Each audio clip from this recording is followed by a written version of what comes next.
पत्नीचा रुमालाने गळा आवळून सदोष मनुष्यवध केल्यामुळे आरोपीस 10 वर्षाची सश्रम कारावासाची शिक्षा व 10,000 रुपये दंड व दंड न भरल्यास 2 वर्ष सश्रम कारावासाची शिक्षा ठोठावली। प्रमुख जिल्हा व सत्र न्यायालयाने हा महत्त्वपूर्ण निकाल दिलाय। आरोपी गजानन हरिभाऊ कावळे याने पत्नी वंदना कावळे हिचा रुमालाने गळा आवळून सदोष मनुष्यवध केलाय।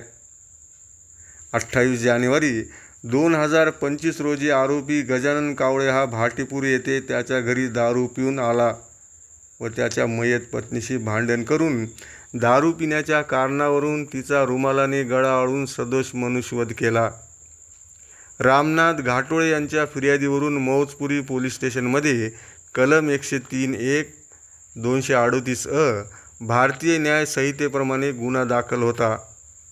तपास झाल्यानंतर न्यायालयात दोषारोपपत्र दाखल करण्यात आले। या प्रकरणात एकूण 8 साक्षीदार तपासण्यात आले, तर सरकार पक्षाच्या वतीनं अतिरिक्त सरकारी अभियोक्ता ॲडव्होकेट डॉक्टर दीपक कोले यांनी काम पाहिले।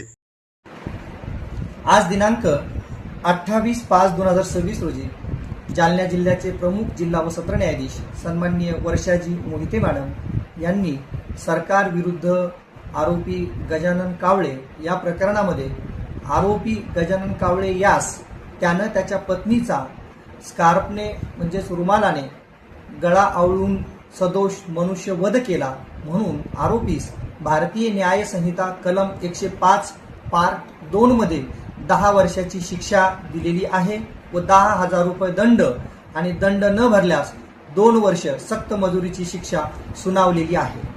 या बाबतीत थोडक्यात हकीकत अशी आहे की मौजपुरी पोलीस स्टेशनच्या अंतर्गत भाटीपुरी गावामध्ये आरोपी गजानन कावळे हा दिनांक 28 जानेवारी 2025 रोजी दारू पिऊन घरी आला। त्यानं पत्नीशी भांडण केलं आणि त्यानंतर त्यानं पत्नीचा गळा आवळून खून केला आणि खून केल्याच्या नंतर हे जे फिर्यादी आहेत रामनाथ घाटोळे यांच्या फिर्यादीवरून मौजपुरी पोलीस स्टेशन येथे गुन्हा क्रमांक 9/25 कलम 103(1) आणि 238 भारतीय न्याय संहितेप्रमाणे गुन्हा दाखल होऊन तपास पूर्ण झाल्याच्या नंतर माननीय न्यायालयामध्ये दोषारोपपत्र दाखल करण्यात आलं। या ठिकाणी सरकार पक्षातर्फे एकूण 8 साक्षीदार तपासण्यात आलेले होते।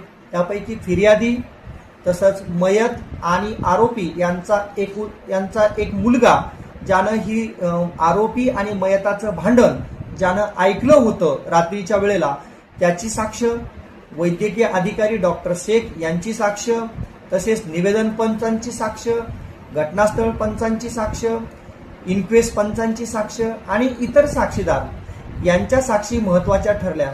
या प्रकरणामध्ये तपास पूर्ण करून ज्यांनी दोषारोपपत्र दाखल केलं ते तपासिक अंमलदार श्री सहाय्यक पोलीस निरीक्षक श्री मिथुन बी घुगे साहेब यांची साक्षी या ठिकाणी महत्त्वाची ठरली।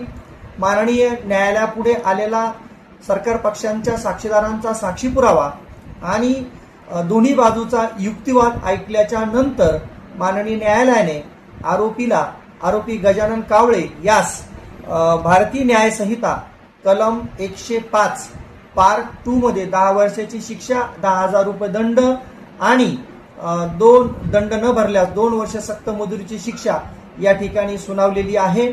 आणि सरकार पक्षातर्फे सरकार पक्षाची बाजू मी स्वतः ॲडव्होकेट डॉक्टर दीपक कोले अतिरिक्त सरकारी अभियोक्ता मी मांडलेली आहे।